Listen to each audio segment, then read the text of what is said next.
dumped maple syrup over my Canadian jersey. That's what you get, maple syrup boy. The entire street turned to laugh, and I buried my head in my hands because I couldn't take being bullied for being Canadian anymore. I grabbed the 4th of July festival poster from the lamppost. Person with the most American spirit wins. I knew I had to win. That night, I ordered the 20-piece chicken nugget meal with a large milkshake to prepare to be as American as possible. I'd start every morning with a big gulp from 7-Eleven, and every evening I'd force myself to turn off the hockey game and watch football instead. But when I woke up on competition day, part of me knew it still wasn't enough to win. I threw on my flag shirt, grabbed a Dunkin' for the road, and drove off with no plan. But halfway there, something huge on a fence post made me slam the brakes. It was a bald eagle, staring at me like I owed it money. "You're not from here, maple syrup boy," I gasped, because I didn't know America had talking eagles. "What the?" The bald eagle stretched a wing toward its back. "Yes, this isn't Canada anymore. Unlike your ugly mooses, us eagles can actually speak. Hop on." I climbed on, and we shot into the sky. When we came down over the festival, and the eagle dropped me on stage, the mayor didn't even take a vote. "You win! Of course you win!" The whole town screamed so loud I felt it in my chest, and my neighbor was chanting my name instead of maple syrup boy. So I threw my arms up and screamed the most American thing I could think of. USA!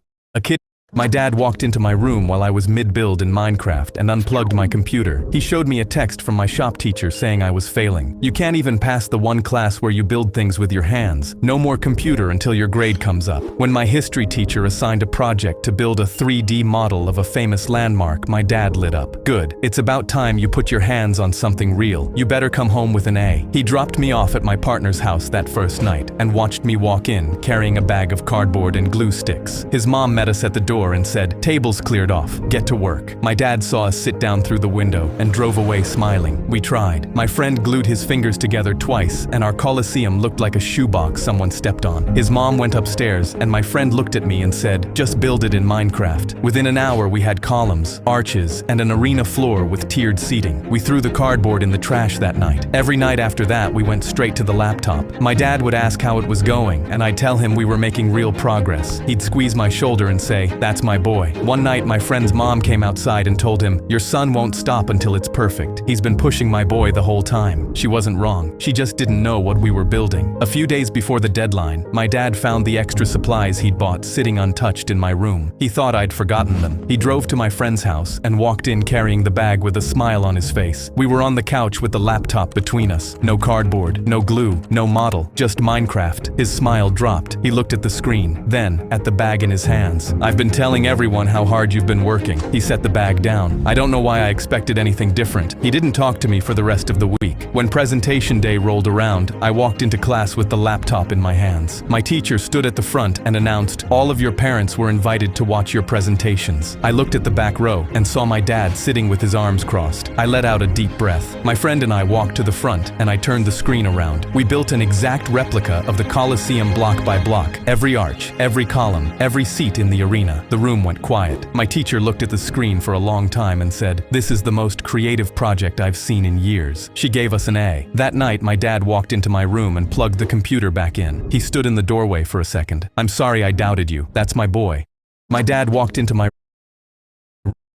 I walked into Grandma's house in a full suit after spending the last 8 hours sitting in a parked car. I kicked off my shoes and she immediately wandered over with a plate of cookies. "How's my hardworking accountant? I'm so proud of my star boy." She pinched my cheek. "You know, still crunching those numbers." I lied and took a bite. "But I have to go back in an hour to work overtime." I checked my watch because I had a real job interview lined up in an hour. If I got it, I could finally stop pretending. Grandma pulled up a chair and watched me eat while I mentally rehearsed interview answers. I've bragged to the whole bingo club about my grandson, the accountant who works for Nike. I smiled and told her fake stories like I had for the last 12 months, but then my watch beeped. "Sorry, Grandma, work is calling." But when I looked for my shoes by the door, they were gone. Grandma smiled at me. "You've been working too hard lately. I hid your shoes so you'd have no choice but to stay here, eat up, and rest." She gave me a plate of homemade chocolate cake and pressed the fork into my hand. My hands shook as I put the plate down, but she was already taking off my suit and putting a hand-knitted sweater over my shoulders. $100. Just spend a few hours with your grandma, please. I looked at my watch. Even if I left right now, I'd have to sprint and show up for the interview sweating through my suit. I spotted my shoes behind her and lunged, but she stepped in front of me. What's all the rush? Surely they'd understand if their star employee missed one overtime shift. She held up the chocolate cake again. I looked at her soft, proud face and wanted to cry. The truth would break her heart, but when I looked at my watch, I realized I had no choice. I don't work as an accountant, Grandma. She froze as I continued. I lost my job. I've been sitting in a parked car and lying to everyone for a year, but I have an interview right now for a real job. I need to leave right now, please. She went quiet, and I expected her to cry, but she just gave me my suit jacket. I got fired 3 times before I was 40. I know how you feel. She hugged me at the door. Now go get that job. No matter what, you'll always be my star boy. I sprinted out, chewing the bite of chocolate cake I took for good luck.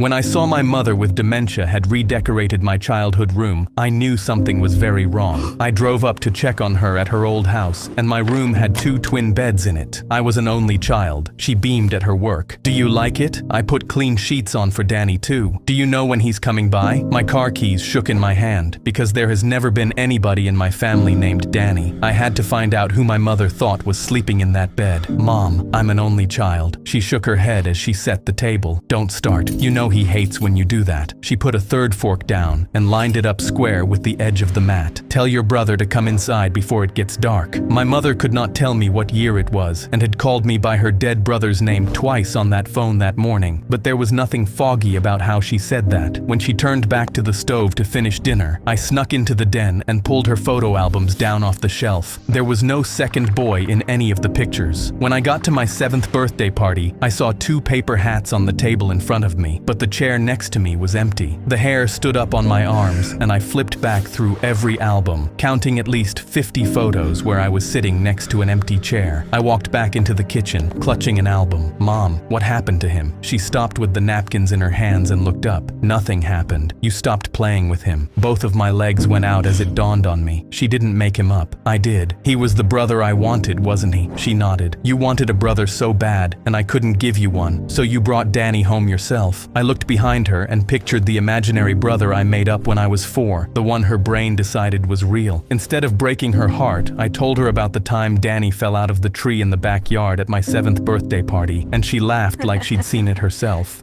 When I saw my mother with dementia had redecorated my childhood room, I knew something was very wrong. I drove up to check on her at her old house. Get Plusnet's. I flew to Japan for a trivia game show, but when I walked out on stage, there was no podium, just a sumo ring. I pulled up the email, and my heart sank, because my translation app had gotten one word wrong, and now I was stuck here. I shook my head and yelled, "No way I'm fighting sumo!" Then the host shouted into his mic, and my app read it out. Survive 60 seconds against our undefeated champion. Win $10,000. Wait, you said $10,000? I'd spent my last savings on the flight, so I wiped my eyes and let them wrap me into a sumo diaper. The lights dropped, and the avalanche walked out. He was 400 pounds, slapping his belly twice and roaring with his eyes squeezed shut while the whole crowd screamed with him. I stood there in my crooked diaper and cried even more, thinking I was about to die to a man who closes his eyes to celebrate. The bell rang, and his first charge launched me into the front row. But the clock was still running, so 3 grandmas shoved me back in. So I ran in circles just trying to escape while the crowd howled. But then I noticed something. Every time he closed in to finish me, he stopped and celebrated first. 2 slaps, the roar, eyes squeezed shut. So I stopped running, because for 2 whole seconds, the biggest man in Japan couldn't see me. The clock hit 20 seconds, the crowd started chanting for me, and the avalanche's face went dark red. He backed all the way up, and the host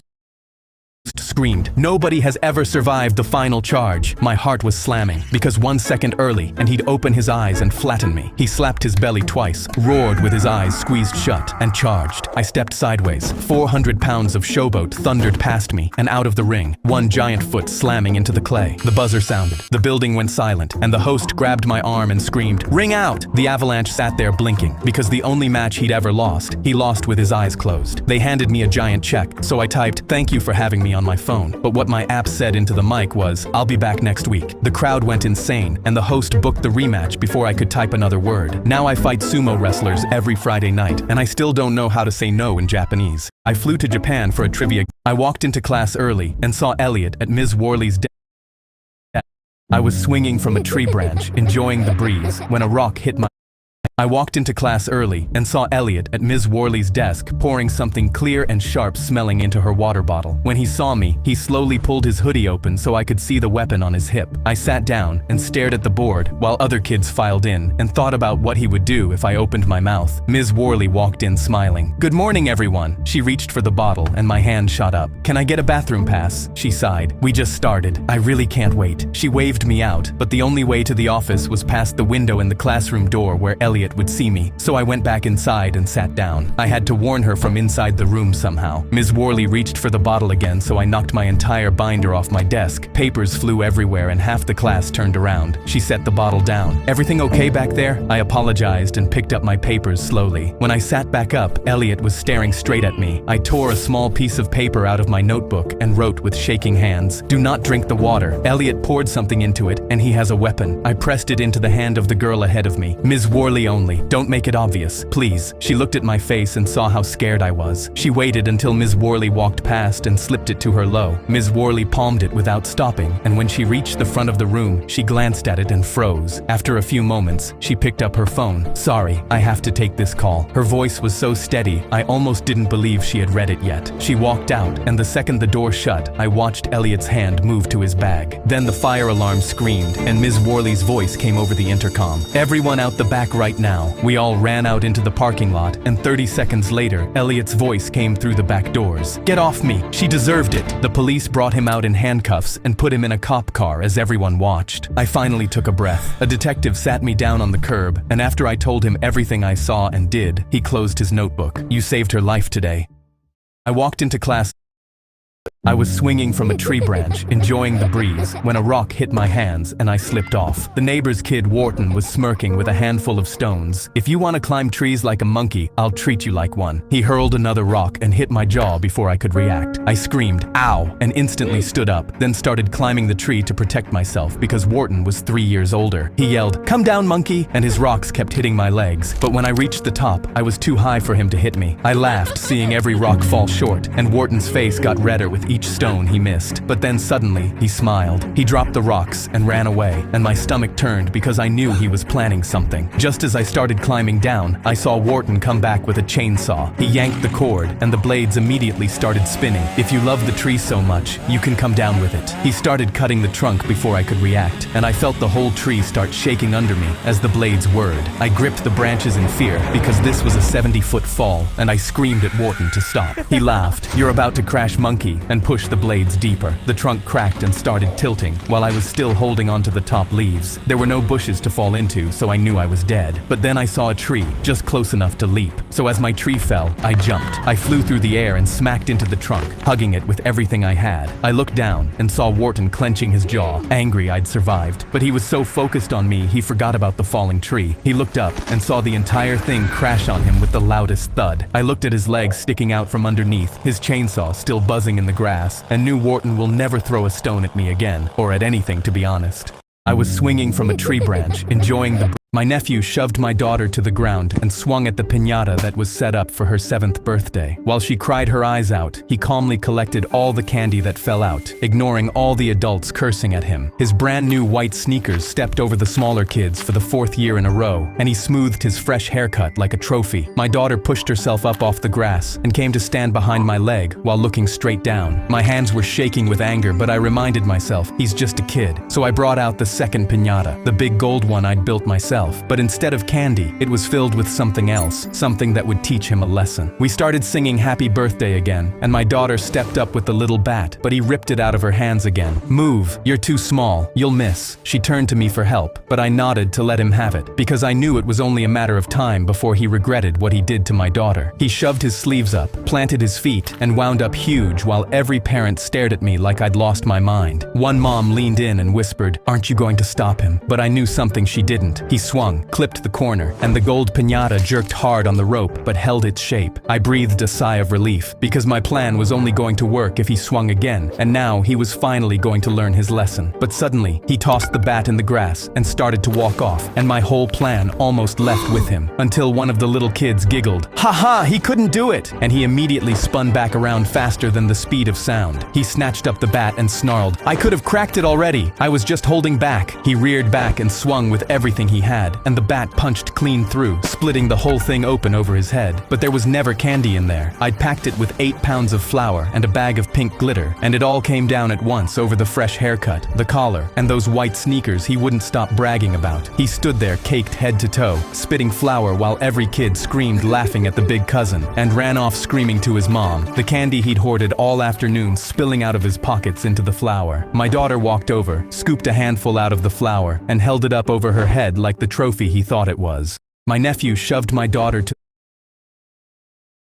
During my son's birthday party, my wife grabbed my arm. "Did you hire a clown?" I quickly said, "No, I didn't hire a clown." "Why?" My wife looked scared and pointed. I looked over and saw a clown was walking my son and 3 other kids into the back of a van. I sprinted over. "Hey, what are you doing? Get away from my kids!" The kids were laughing in the back of the van, thinking this was a game. The clown turned around and smiled creepily. "These kids aren't going home today, and it's your fault." My blood went cold. "What do you mean it's my fault? Who are you?" He reached up and wiped the makeup off his face. "Remember me? 4th grade. My chest tightened because I knew exactly who he was. He was my best friend in elementary school. One day, he started messing with a lighter behind our school and accidentally set the whole building on fire. When the cops questioned me, I told the truth, and he went to juvie. You snitched on me and ruined my entire life. You got to grow up. Birthday parties, a wife, kids. I got a cell and a criminal record before I turned 11. He's been holding a grudge for years, and now he was getting me back for it." I looked at my son in the back of the van laughing, thinking this was a game. "So here's what's going to happen." He pulled out a lighter and shoved it into my chest. "You're going to burn your house down, right now, or I'm taking these kids, and they aren't coming back." My hands were shaking. I looked at my wife, hoping she'd think of something quick. I saw her quickly pull out her phone and dial 911. I took the lighter like I didn't notice. "Fine, I'll do it." I gripped the lighter and started walking toward my house. I could feel him breathing down my neck, following me. But I was also walking towards the other side of the house, so he'd walk away from the van. I glanced at my wife.